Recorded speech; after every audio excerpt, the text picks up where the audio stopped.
Gitu. Jadi ketika dia sudah masuk di timnas, pemain timnas pun tidak boleh ada dikotomi apakah dia itu pemain keturunan, naturalisasi, pemain lokal. Tidak ada, mereka adalah pemain tim nasional Indonesia. Nah, teman-teman, saya akan kembali lagi membahas kabar terbaru dari Timnas Indonesia. Namun dalam konten kali ini mungkin saya ingin memfokuskan dalam satu sosok, namun sosok ini bisa berpengaruh besar dalam perkembangan dan juga prestasi Timnas. Nah, mungkin kita ketahui ya, ketika Muhammad Iryawan, yakni mantan ketua PSSI, sudah berganti ke Erick Thohir, memang sosok ini tidak lagi mengurus di PSSI. Wajar ya, karena kepengurusan baru, dan mungkin ini tidak terlibat dalam kepengurusan PSSI baru. Ya, dia adalah sosok Hamdan Hamedan.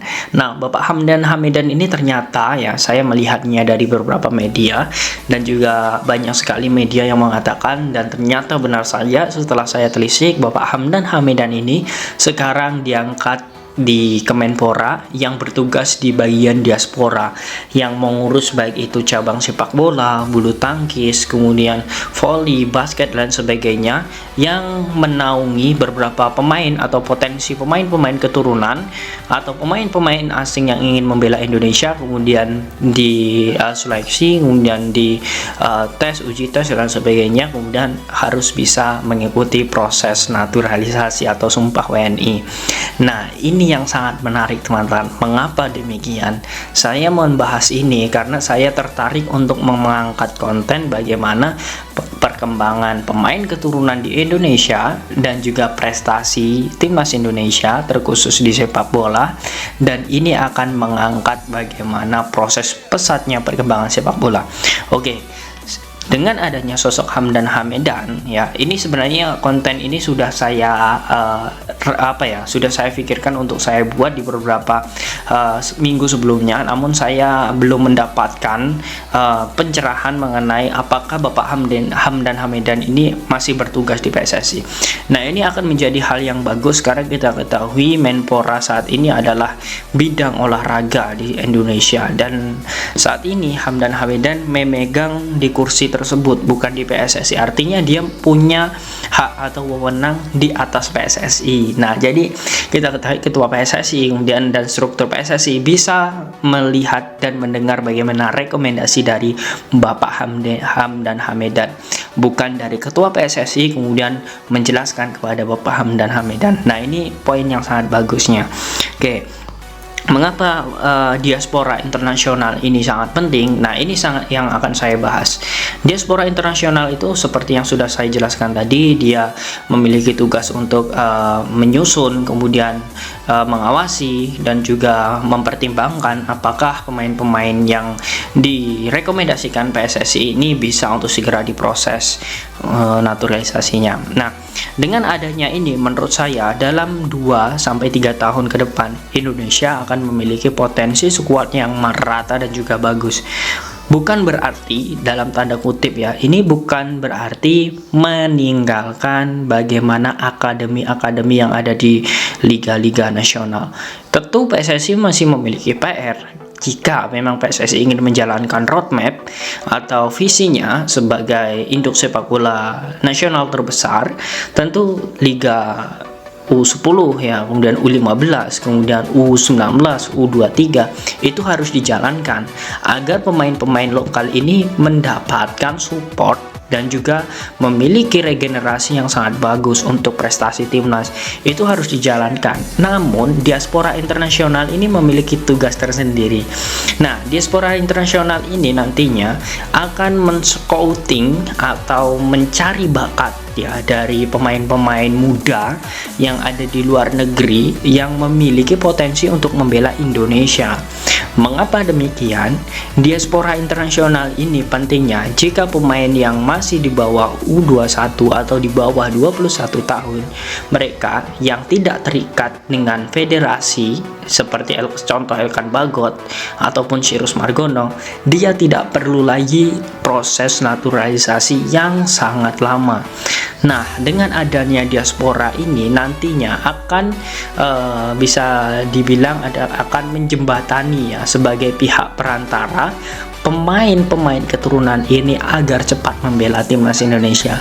Jadi kedepannya diaspora internasional ini saya sangat setuju sekali untuk dibentuk dan dibuat oleh Menpora saat ini, Bapak Ari Tejo, dan ini sangat bagus sekali. Karena apa itu tadi? Jadi jangan sampai ketika pemain itu sudah berusia 28 atau 25 tahun ke atas ingin membela timnas Indonesia, dan itu akan menyulitkan bagi pemain tersebut karena bisa membela Indonesia 1-2 tahun yang akan datang. Sedangkan di tahun-tahun itu pasti Indonesia memiliki kalender internasional. Nah, dengan adanya diaspora internasional ini, Indonesia bisa mendapatkan pemain-pemain junior seperti U16 dari U18 dari negara-negara yang dia bela seperti Belanda khususnya untuk membela timnas Indonesia. Nah, inilah yang menarik. Jadi Indonesia bisa mengambil pemain-pemain keturunan itu bukan di usia 25 atau 27 tahun, dan mereka harus mengikuti alur yang sebegitu rumit. Jangan sampai kasus Kevin Dix ya. Kita ketahui Kevin Dix, yang mungkin belum tahu, kalau yang sudah tahu ini adalah penjelasan ulang saja, anggap saja penjelasan ulang. Jadi Kevin Dix itu teman-teman, mengapa dia tidak mau membela timnas Indonesia? Oh, bukan tidak mau ya, tetapi belum mau membela timnas Indonesia karena dirinya merasa untuk proses dari naturalisasi dan kepindahan federasi, dokumen dan sebagainya itu sangat bertele-tele dan sangat panjang sekali urusannya. Sedangkan dirinya sangat padat dan juga jadwal di Eropa itu sangat ketat sekali dan juga padat sekali. Jadi dia tidak bisa untuk mengurus itu sendiri ataupun dengan agen. Nah, makanya diaspora internasional itu sangat bagus dan sangat penting sekali dibentuk agar apa, urusan yang bertele-tele ini nanti bisa diatasi oleh diaspora internasional. Dan ini sudah dibentuk, dan inilah teman-teman mungkin yang belum tahu apa sih fungsi-fungsi diaspora internasional, kurang lebih yang sudah saya jelaskan tadi.